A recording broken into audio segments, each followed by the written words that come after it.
Hello everyone, I hope you all are doing good. So in today's session, I will be discussing about the concept of financial system in India, and in this video, I will be discussing about an overview of the financial system, the structure of the financial system, which includes the financial institutions, financial markets, financial instruments and the financial services. So चलिए शुरू करते हैं without wasting any time. So firstly we will understand the overview of the Indian financial system. जो financial system है India का वो serve करता है as the backbone of the economy by efficiently mobilising the resources और उन resources को channel करता है into the productive avenues. Indian financial system जो है वो फैसिलिटेट करता है सेविंग्स को, इन्वेस्टमेंट्स को और स्मूथ फंक्शनिंग करता है फाइनेंशियल मार्केट्स को और प्ले करता है काफ़ी important role in the economic development.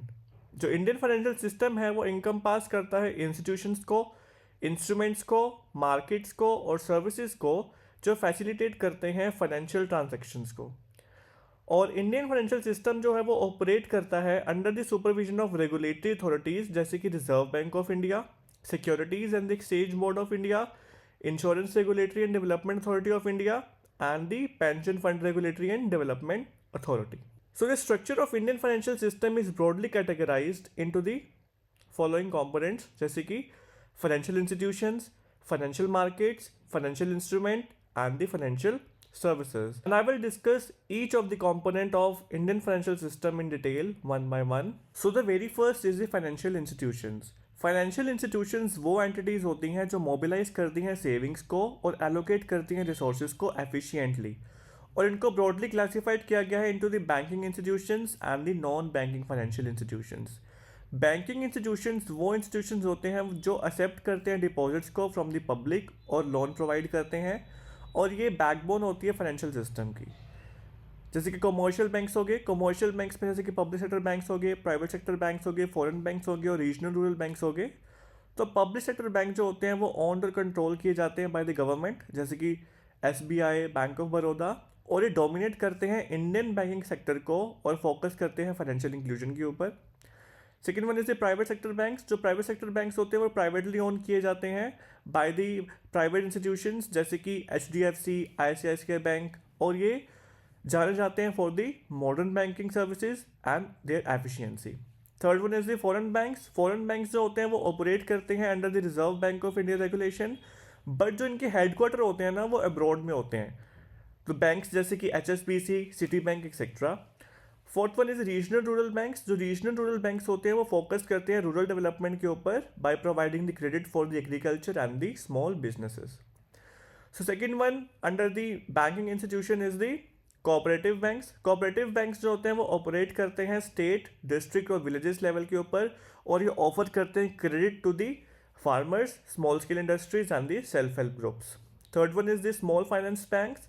जो स्मॉल फाइनेंस बैंक्स होते हैं वो एम करते हैं serving the small businesses, unorganised sectors और लो इनकम ग्रुप्स जैसे कि Ujjivan, small finance banks and etcetera.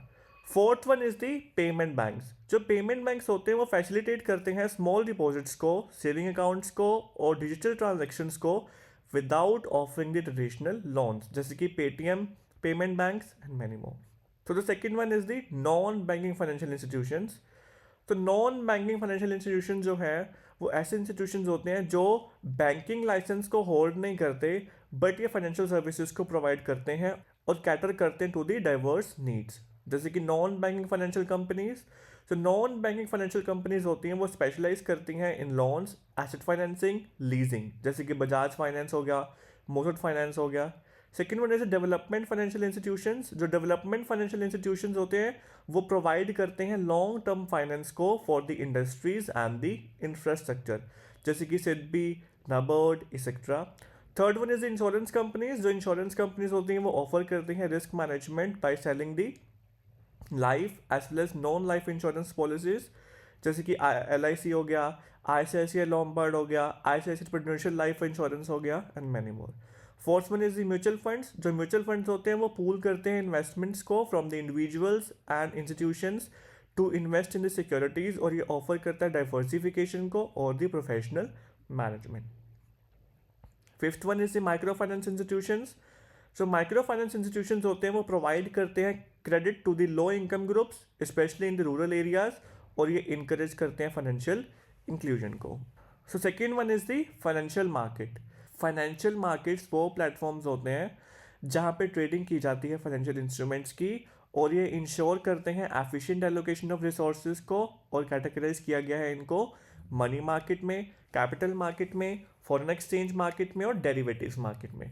Money market deal करती है शॉर्ट टर्म फंड्स के साथ और फाइनेंशियल इंस्ट्रूमेंट्स के साथ जिनकी जो मेच्योरिटी होती है वो अप टू 1 ईयर होती है।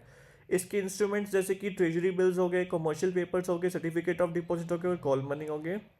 और जो पर्पस होता है मनी मार्केट का वो होता है ये प्रोवाइड करती है liquidity to the businesses and the governments. Second one is the capital market. Capital market facilitate करती है raising of long term funds की, और इसमें प्राइमरी मार्केट होती है और सेकेंडरी मार्केट होती है। प्राइमरी मार्केट में न्यू सिक्योरिटीज़ को इशू किया जाता है जैसे कि आईपीओज, और सेकेंडरी मार्केट में ट्रेड किया जाता है एग्जिस्टिंग सिक्योरिटीज़ को जैसे कि स्टॉक एक्सचेंज लाइक एनएससी और BSC. Third one is the foreign exchange market. जो फॉरेन एक्सचेंज मार्केट होती है वो अलाउ करती है करेंसी ट्रेडिंग को to facilitate the international trade and the investments, और ये मैनेज की जाती है by the Reserve Bank of India और इंक्लूड करती है ऑथोराइज्ड फॉरेक्स डीलर्स को। Fourth one is derivative markets. Derivative markets में बेसिकली इंस्ट्रूमेंट्स की ट्रेडिंग होती है जैसे कि फ्यूचर्स, ऑप्शन, स्वैप्स जो डिराइव करते हैं उनकी वैल्यू को from underlying the assets. Third component is the financial instruments. जो फाइनेंशियल इंस्ट्रूमेंट्स होते हैं ये ऐसे टूल्स होते हैं जिसको यूज़ किया जाता है टू रेज द फंड्स और इन्वेस्ट इन द मार्केट्स, और जो ये डिफर होते हैं in terms of risk, returns and the maturity, जैसे कि equity instruments, debt instruments, hybrid instruments, derivatives और दी मनी मार्केट इंस्ट्रूमेंट। तो इक्विटी इंस्ट्रूमेंट्स वो इंस्ट्रूमेंट्स होते हैं जो रिप्रेजेंट करते हैं ओनरशिप को एक कंपनी के अंदर जैसे कि शेयर्स के फॉर्म में। इन वजह से debt instrument, debt instrument represent करता है लोन्स को which are made by the investors to the borrowers जैसे कि बॉन्ड्स हो गए, डिपेंचर्स हो गए। Third one is the hybrid instruments. Hybrid instruments जो होते हैं वो कंबाइन करते हैं फीचर्स को इक्विटी और डेट के दोनों के, जैसे कि प्रेफरेंस शेयर्स हो गए, कन्वर्टिबल डिबेंचर्स हो गए।